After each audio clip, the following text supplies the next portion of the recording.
Saturdays while the plant was working, he would make his to-do list. He would make his, lots of people call it a target list now, but for him, it was a to-do list. And so he would write that down on a daily basis. And at the end of the day, he would also make his to-do list for the next day in order to make sure that he was accomplishing everything. Damn, that sounds familiar. Did he teach Grant Cardone that? Maybe. But it was always this saying that I find myself talking about quite a bit right now is, write it down. If you're going to write it down, it's going to happen. And so that annoyed the crap out of me as I was growing up and going to high school and everything. My dad would remind me, if you want to remember it, write it down. And that's a big part of what I talk about now with my whole team. As I went into college, I went to the University of Tennessee at Chattanooga, and when I was going to school, I knew that I was going to study accounting. Like that was what I was told to do, basically. I didn't even question it. I knew that if I got a degree in accounting, I could do just about anything in business. And obviously my dad was a CPA, my grandfather was a CPA. So when I was studying accounting, though, I struggled with it in school. It was difficult for me. I mean, it's not the easiest degree to get if you've ever tried it or if you've ever taken any accounting courses. And I ended up graduating, got my graduate degree. But while I was getting my graduate degree, I started studying for the CPA exam. And I tell you this because it helps you answer the question, what are you made of? When I started taking the CPA exam, I really had no idea how to prepare for it. The CPA exam is, I believe, the hardest exam that you can take. It's not the material is not that difficult, but there is a lot of that material, and it's in 4 different sections. And as I was studying, I wasn't studying the right way. I was just reading over the material and everything. And I wasn't really serious about getting that test taken care of. I was going for my MBA at the same time. I had a child at that time. I just got married. I was 23, 24 years old. And I just wasn't quite serious about it. And I ended up taking the exam probably 3 or 4 different times, different parts of it. I took one part 7 times. Okay. And I was like, what I'm doing isn't working. This just isn't working. And I was really frustrated with it. And I was questioning why in the world I went to school. Well, I finally decided, okay, I've got to just start from scratch. I've got to get back to a fundamental.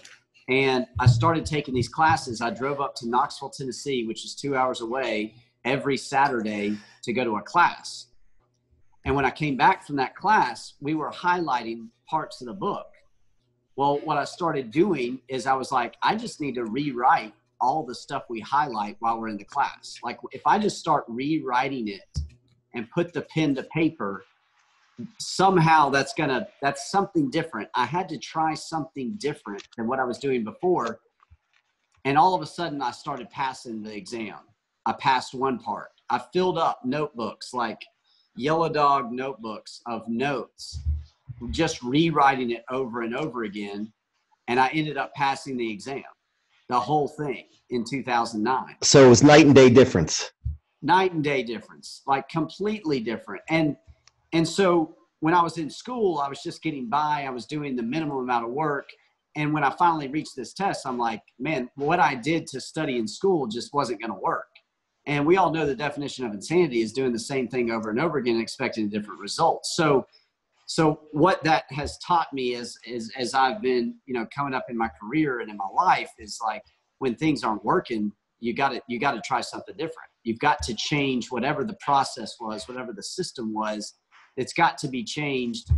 And I wasn't really committed to passing the exam at first. I just wasn't committed to it. I just thought that it would just come to me, Right. So I had to make a decision first, commit, then be disciplined to write it down. And then I passed. So look, it's not rocket science.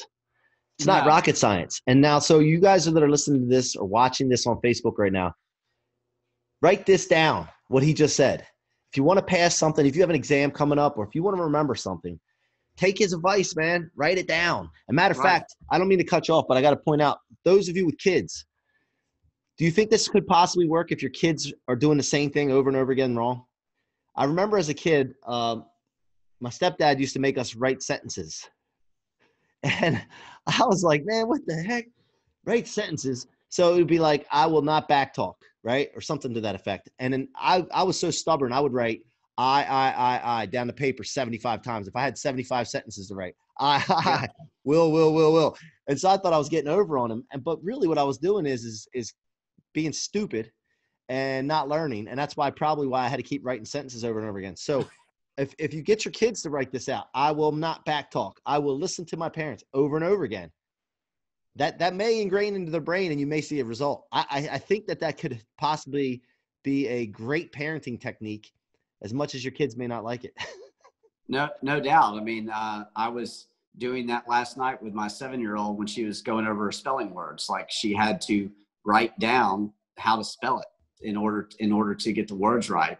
And one thing that I've been a saying that I've been talking about quite a bit: to accomplish anything, you must write down something. To accomplish anything, you must write down something. And that has been an overall theme throughout my whole career and my life. And so it first occurred for me when I was trying to pass that CPA exam.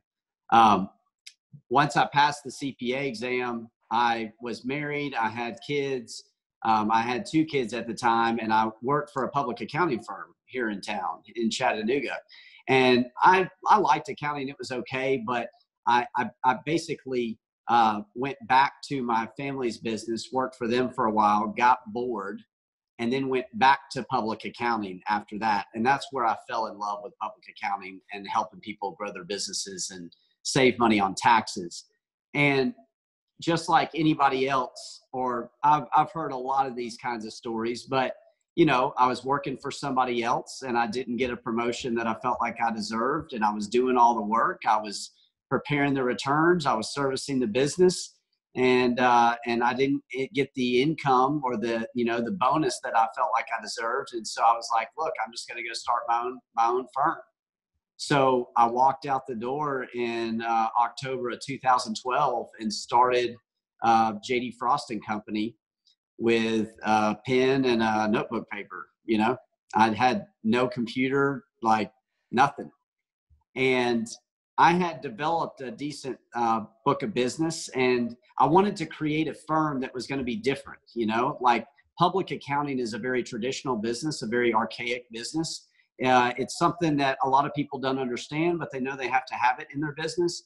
And so I wanted to create this brand new type of company where everybody wanted to work there, big dreams, all these great ideas. I'm not going to do anything like this firm that I just left. I'm going to be completely different.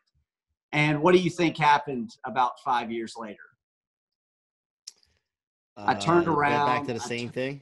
I turned around and I had basically built the exact same company that I had been at before. Because what happens is, if you're not around other types of companies, if you're not around people and collaborating with people that are at another level than you, then you're going to end up the same way.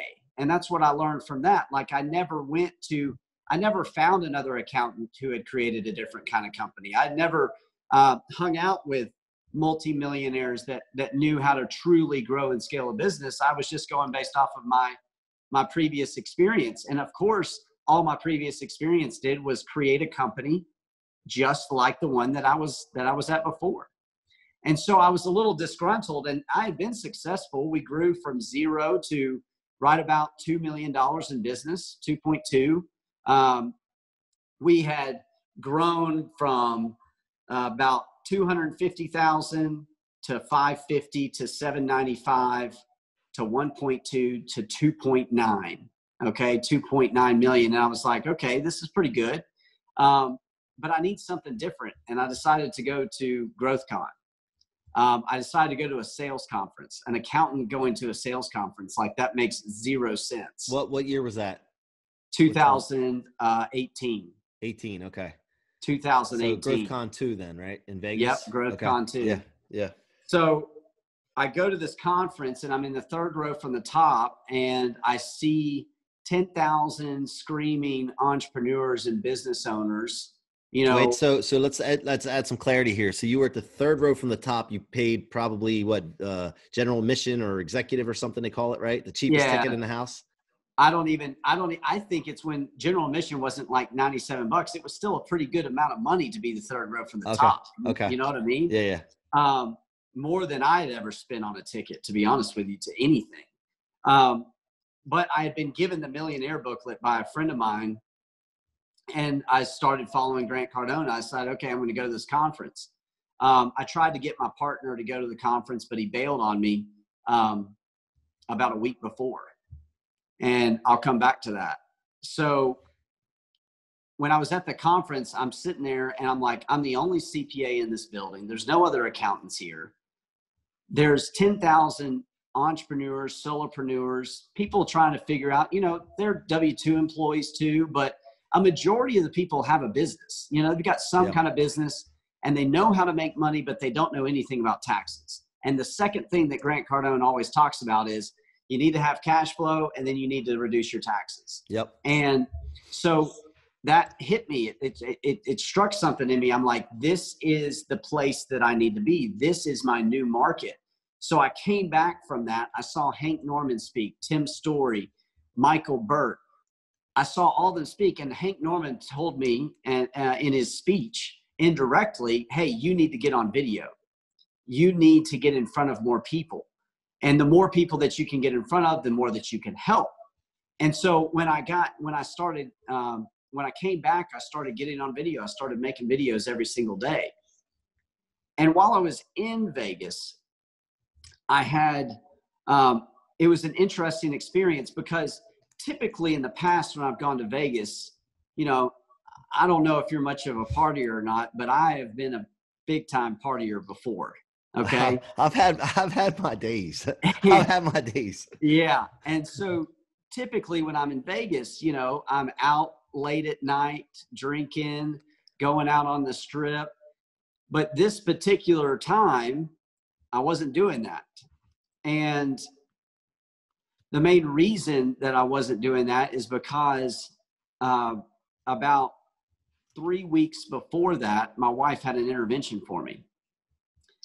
And I knew that it was something that I was struggling with, but I didn't know how to get out of it. And I've been struggling with it for about 10 years.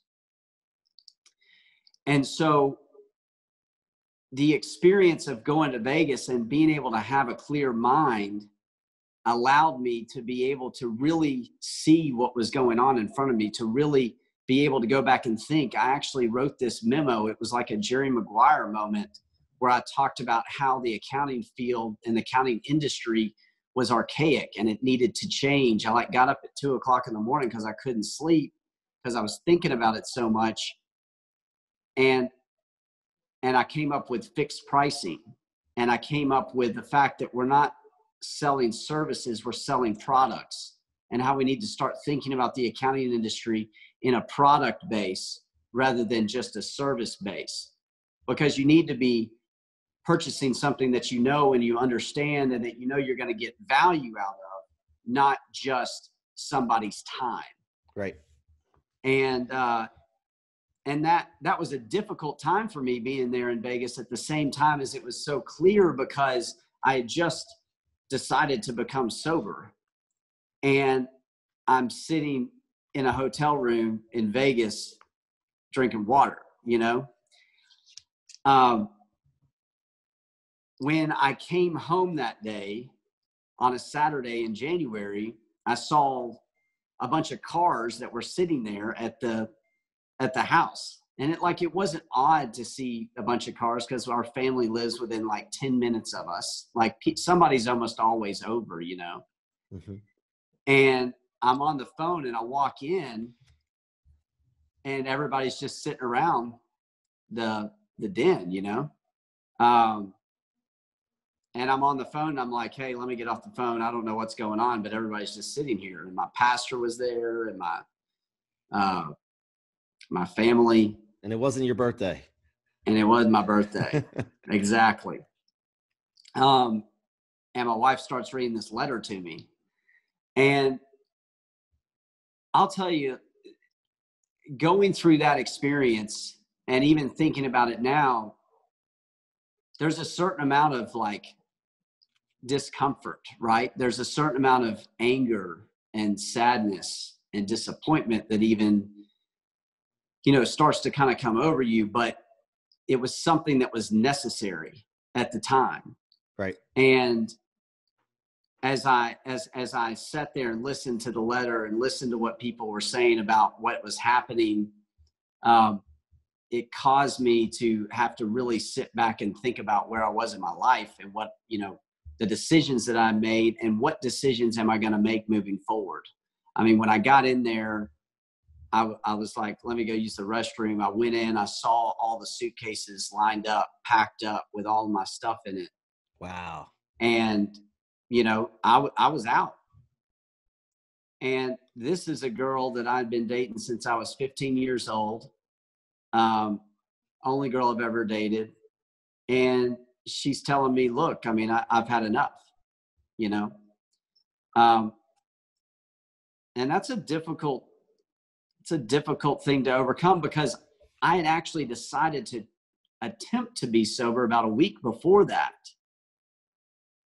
But everything that I'd always tried never worked, and it goes back to that same thing, that same idea of, if I really want to truly change, I've got to change something. I've got to give up something. I talked about in our morning meeting. We have a meeting every morning at 8:34. And today we talked about the fact that the biggest breakthroughs you have in your life is when you give up something. And for me, the biggest breakthrough at that point in time was me giving up alcohol. Right. And giving up the control that I thought I had over alcohol. Yep. And I wouldn't have done that if there had not been this break point. And this break point was the intervention, And that now, when did the intervention happen? Before or after GrowthCon? It was before. It was right before. Yeah. Yep. And I'm thankful for it happening before, because if it had not, then I wouldn't be sitting here talking to you today. Yep. You wouldn't have absorbed the information at GrowthCon. Not a chance, man. I would have gone to the first day and then I wouldn't have gone back. Yep. I just wouldn't have done it, because I'd have been like, had that negative attitude towards it. I wouldn't have had an open mind. I wouldn't have been looking for some other new way of doing things. Yeah. And so it's just interesting, like even just sitting here talking to you right now about how many times in my life that where I've really had those breakthroughs, like when I finally passed the CPA exam, I finally gave up the process I was using before. Like I gave up the time that was required. The times where I really have accomplished things in my life is that I gave up something.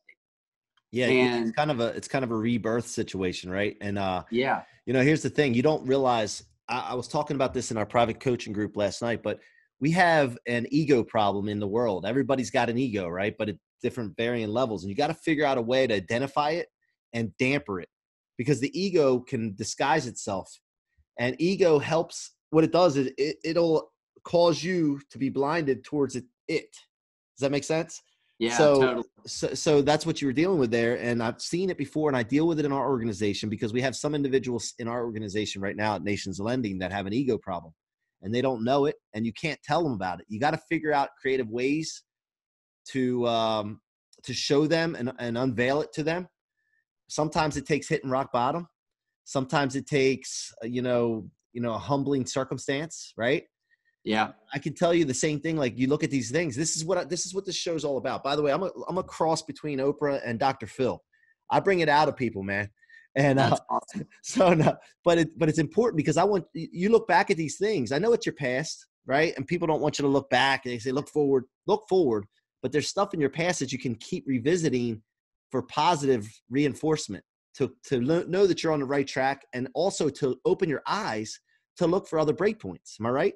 Yes. Yeah, no question. I mean, when you're able to identify those times, and I believe that knowing your past and understanding yourself and why you made those decisions and how you got to that place that might have been that low point, understanding how you got there and looking back retrospectively on that and objectively on the situation and be like, oh, that's where I made that decision. I don't need to think that way, because the more that you can die to your ego and get your ego out of the way, the more successful you can be, because you understand yourself, you know your weak points, you understand your strengths, and you can scale from those, in your business, especially. Yeah. Yeah. It starts with what's going on inside of you, for sure. Well, let's talk about something with that for people that are listening and they don't know they have an ego problem and they are starting to get concerned because of what we're talking about right now. I have some ideas, but what are your thoughts on how can people identify if they have an ego problem right now? um, if you've said that I can do it better, I mean, if those words have come out of your mouth, or that I don't need help. One thing I learned from Grant being in this mastermind this past week, time at GrowthCon, I was able to spend 2 days with him. And he said that at the very beginning of 10X, he said, the better I get, the more help I need. I think that you can identify if you've got an ego problem when you're thinking about yourself most of the time, talking about yourself most of the time, thinking that I can do it better. Like I might as well do this myself. Those type of sayings, I think, can be a indicator of that happening. Yep. What do you think? I love it. And the problem is some people don't hear themselves saying those things too. So that's still unidentifiable, if that's a word. I think it is. So what I would recommend, exact same thing. I use those same lines. Like I could do that better than that, or I don't need that. What's he talking about? He doesn't know better than me. I was using those lines last night. It's funny, but I think that really, truly, you need to find somebody that you trust and just say, hey, listen, I need your honest opinion. You're not going to hurt my feelings. Okay. I need you to give me honest. Don't be a yes man, whatever. Tell me what you think. Do you think I have an ego problem? And maybe ask a couple people and let them know. And they have to be people that you trust. And you have to put the disclaimer out there that you're not going to you're having your feelings hurt, or it doesn't matter. You want to hear the truth, and let somebody really spit it to you. And, look, I got to get put in check, here, a little example. My wife was having a little issue with something, on her email or something. And she was like, huffing and puffing. And I'm like, I know how you're going to react to this right now. I told her, I said, but you're being negative and that's not going to serve you any good. And she goes, are you kidding me? Are you kidding me? I heard you complaining the other day. I'm like, wait, we're not talking about me right now. We're talking about you. But when I'm doing it, I need your help and support too. And I may not respond the right way, but do not yield from telling me that I have an issue right now being negative because you're afraid of how I'll react. Bring it. I want that, because we're human and we all go through it no matter how good we get. Like Grant said, the more successful you are, the more help you need, right? Yep. So you're right on with that, brother. I love it, man. I love it. So let me ask you a question. So well, I don't want to cut you off because you were into your story still with the intervention, and then what took place after that? Well, so when I got back from GrowthCon, man, I was flying high. Like, I mean, I was, starting these videos. I was, sorry, my lights go out if I don't. No, you're good. You're good. So I started these videos, was getting my name out there more, was reaching more people, talking about accounting, putting myself out there, was picking up business. Man, we were growing like crazy. We went from 2.9 up to 3.8. We were just, everything was clicking. I added new partners. We had about 42 people in the business, and I got motivated to have an event called NugaCon. I started my own event called NugaCon, which is every January now. We just got done with our second one.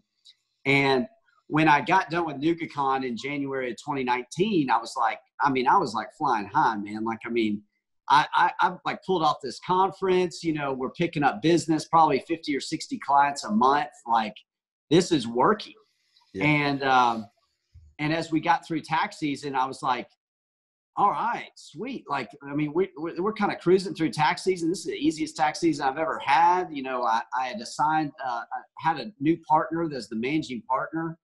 And when we got done with tax season, I was like, started to get some calls from my clients. They're like, hey man, like I never got a call back about this, or, hey, I never got that email, or my tax return didn't get done the way it was supposed to get done.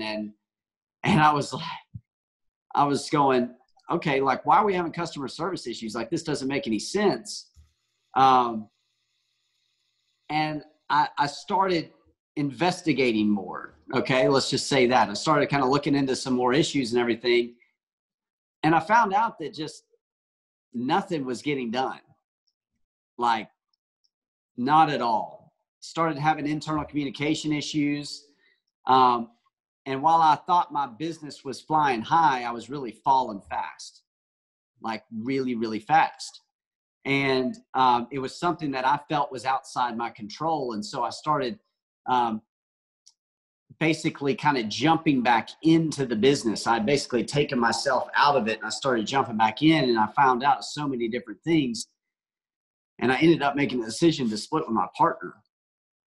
And when I made that decision, that created a whole nother set of problems, a whole nother set of issues that I didn't even know were even there. I had 1, 2, 3, 4, 5, 6, 12 people quit after that. And I had about 476 clients that left out of 1,200. So about a third of my business just gone. And it was last July when that happened. And I basically had kind of lost the accountability in my business, I guess. You know, another one of these break points, right? Like another one of these times where in business, like you start to think that you're ramping up, and you get to this point, and I was basically running the business in the red, like you'd run an engine in the red, right, for way too long and pushing way too hard, and it just broke. Like the whole thing just completely broke. And I'm a CPA, you know, like I'm supposed to be able to, I'm the guy that knows how a business is going to be run. I should know better, right? And so as I dealt with those people leaving, and like the distrust that was created with clients and everything, just because things they just weren't taken care of the way they should be, I basically I got to this point where I was like, gosh, I mean, enough is enough. Like I've got to completely revamp. I've got to rebuild this whole thing again from scratch. My whole management team had left. I've got an enormous amount of debt. I've got $50,000, $60,000, $70,000 of debt payments every month. And I've got to figure out a way out of this. I've got to get back to some type of fundamental. And so back in the fall, I started kind of breaking down my day. I was like, okay, there's certain things I've got to get done during the day. I got to write those down, right? I got to go back to like what has worked in my life, what has worked every time when I've been in a difficult situation, when I've had to overcome some adversity, when I've had to overcome some challenge. What did I need to do? I had to write it down. I had to get it back into a ledger. And so I started kind of calling this my daily ledger. I started creating these activities, these behaviors that I did every day. So I started to feel accomplished on a daily basis, because when you don't have your partner anymore, and you've had 12 people leave, and you've got all this debt, you're trying to keep up with existing clients and customer service issues and all these things. I mean, it gets overwhelming. I mean, it feels almost impossible. But I knew that if I just didn't quit, I wouldn't fail, no matter what. As long as I kept going, I would be okay. No matter what, I would figure it out. I was talking with my banker one time, and you know, I was just I was complaining. I mean, I was you know, irritable. I was like, why won't you give me more money? You know, this whole thing. And my foot was kind of up on the desk, like propped up on the desk. And I don't know if you know this, but I've got some socks with my name on them, right? And I need to send you a pair. And I'll never forget this, man. He said, he pointed at my socks. He said, well, dude, when your name is on the socks, you can't complain. You got to figure it out. And I was like, I love it. Son of a bitch. Like, come on, man. Like, I mean, this time forced me to kind of get back to some fundamentals, get back to some structure that I'd lost in my business in order to be able to pull myself out of it. And what was so cool is once I started doing that, I was like, okay, everybody talks about writing down their goals. They talk about the fact that, you know, you start writing down your goals, like that, you know, something magical will happen. Like, I'm like, okay, well, I mean, everybody's talking about it. Sorry, I just got a call. Everybody's talking about it, but I don't see anybody doing it. So back in November, I was like, I'm going to start posting every day when I write down my goals. I'm going to use Instagram as an accountability tool, because what I started to lack in my business was accountability. I completely lost accountability within my business. And it was proven because I took my business to a break point. Right. And so when I did that, I started writing down my goals. I did it on a daily basis. I was using Instagram to make sure that, because I think there's 3 forms of accountability. Number 1 is writing it down. Like, if you want to hold yourself accountable, write it down. Number 2 is if you share something with somebody, if you share that activity that you want to do or that goal that you want to accomplish, you share it with somebody. Now you got an accountability partner. But the third and best part of accountability, the way to really utilize it, is to ask that person to follow up with you on what you shared with them. Like, if they're a true friend, like you were talking about, that trusted advisor, that trusted person to figure out, do you have an ego problem? You got to have that accountability partner. And that's what I was lacking in my business. And what was so cool as I was working to dig myself out of this hole, I had to find private investors. I had to find angel investors. And I found an angel investor that not only helped me monetarily, but more importantly, they helped me with accountability. They started to become my accountability partner in the business and encouraged me to get back to some of those fundamentals, get back to some of those basics in my business that made it successful in those first 5 years. You know, what's funny is that I was dissatisfied with the business in the first 5 years, but I had built a pretty successful business. I didn't need to completely take a 180. I just needed to do just little tweaks, right? Just little movements in your business to make adjustments. And so through that daily ledger and through that accountability and starting to write down my goals, when I started writing down my goals, some amazing things started happening. Like, and I'm proof of it. One of the goals is I want to make $1 million. Well, I haven't made the $1 million yet, but through Instagram, I met my new partner, Paul Croft. And the only reason that I met him is because one of his salespeople was watching me, following me on Instagram. And we struck up a conversation and we started talking about what JD Frost & Company does, what Croft Enterprises does, and how we can help people together. How I needed a sales team and he needed an accounting firm. And so I just say all that to say that, like, doing these things, going back to those ideas of writing things down, holding myself accountable, utilizing those fundamentals of just having the correct behavior and activity during the day, and then meshing that with the goal writing, has gotten me to a whole new place that I never thought was possible. We just did $803,000 of new business in 1 month. One month. 1 month. In February. I love it. My goal in October was to do $275,000 of business.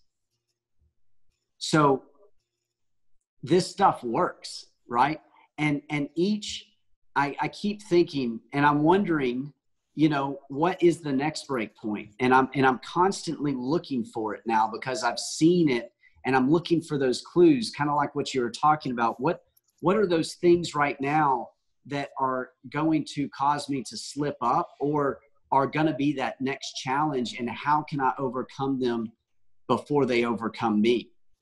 And so as much as these different challenges, different events in my life, you know, passing the CPA exam, I look at that intervention, I look at going to GrowthCon, and then just recently breaking up with my partner, like that's been those times when I really have learned the most. Right. And have been the most impactful for me. And I heard one of the best things, and then I'll shut up, but at this mastermind too, and this further supports the fact that you got to get around other people that have been there before you. But Brandon Dawson said, success and failure live next door to each other.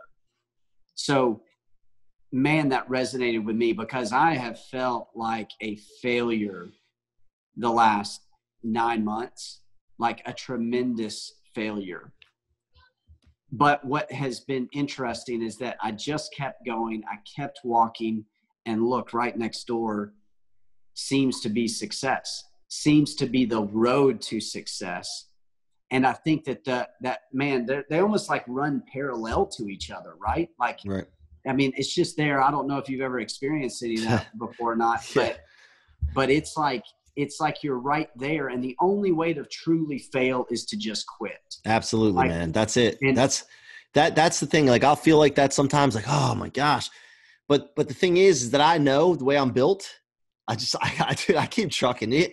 Nothing's stopping me but death. I mean, it's just not going to happen. So I already have that.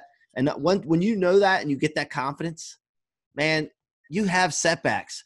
But my quote, you know, I write my goals down and I write a quote every day, right? No, and awesome. I wrote a quote the other day. Real quick, I got to read this to you guys because this is, to me, I mean, I'm just pat myself on the back on this one. Setbacks are like pulling a rubber band back, which sets you up for a wild, momentum-filled ride. Yeah. And if you really wrap your head around that, when something bad happens or if you do have a setback and you think to yourself, all right, here we go. Here's the pullback. And then I'm going, and it totally changes everything for you. Yeah. And your approach, your mindset, and then you handle things the right way and you get back on track quicker. And, you know, I've learned a lot myself, man. But I've learned a lot from other people and watching other people. And what you're just talking about right there, I feel like some of the stuff I'm sitting here looking in the mirror with some of the things that you're talking about. And I appreciate you getting deep into that, man, and sharing that stuff, man. It means a lot. Yeah, no problem. I mean, I think that's one thing that when I was at GrowthCon that first time and seeing Hank Norman up there and listening to him and how, you know, we all have services that we're providing to people and everything. And that's good and great. And that's what's expected, right? Like, but who's really going to help me? Like, who's really going to help me with my problem? And, you know, I believe that I've had to go through some of these things to really, truly understand what it's like to receive help, to get to those low points where you receive true help from somebody. And so it's allowed me to start to feel more of that empathy and to understand exactly what somebody's going through those tougher times in their business or their life, where they feel like that they're at the end of the rope. They feel like that there's no other way to move forward. They feel like they've already failed. And I'm telling you, the way to get around anything where you feel like you're failing is to reach out to somebody, to ask somebody for some help, to, you know, get rid of your ego thinking that you can pull yourself out of it and just ask somebody, because there are people that are there that will help you. And if you don't find them, then call me, let me know. Yeah. Like, cause I understand what it's like to be in that place in your business. I understand what it's like to have that kind of fear where you're like, there's no other way. Well, there's always some way. It might require you to give up something. It might require you, you know, one thing that I had to give up here recently was the fact that, you know, my company is still called JD Frost & Company, but our parent company is called Croft. Like that's a big deal for me not to pride and ego, right? Put that out, you know, to try to fight for that, like keep fighting for it.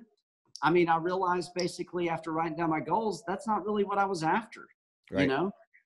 And, but speaking of people that need help and hey, call you, last resort, call you.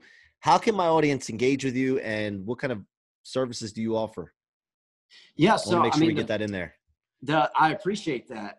The best way to engage with me is on Instagram. Like that is the best way. If somebody messages me or puts a comment down, I mean, I'm going to respond to it. I engage with followers on a daily basis. I love it. I ask a lot of questions on Instagram. I ask a lot of poll questions, and that's the way that I engage with a lot of followers. I'm very interested in that connection. So that is the absolute best way. The other way is to go to my website, jdfrost.today, or our company website, www.frostcpas.com. We'll put all that in the show notes too for you guys. Yeah. And by the way, the Instagram, because I got to watch out for JD already. Our relationship was kind of young, but I'm realizing that I have to have his back and pick him up a little bit. His Instagram handle, which he forgot to tell you, is jdfrost.today. There you go. At jdfrost.today is his Instagram handle. Go check him out, man. It's awesome. And JD, listen, Hey. I got to cut this short because rates have dropped to the floor. And we got to go after we have to go after mortgages. But listen, guys, thank you so much for joining us. JD, thank you for joining me. I'm going to have you back on if you're so willing later on. And thanks, I appreciate it, Mike. Appreciate you, brother. And you guys have been listening to the What Are You Made Of podcast with Mike C-Roc. Go subscribe on your iTunes, Spotify, or your favorite podcast platform, and the YouTube channel, Mike C-Roc Ciorrocco. And also, my book's going to be coming out mid this year, summer 2020, for an international release. And we also have the Waymo Crew private coaching group. If you want more information on that, just text me. Now, don't text me. Shoot me an email or a message on Instagram at Mikey C-Roc with no K, MikeyCroc. Until next time, it's your boy C-Roc. Thank you for joining us.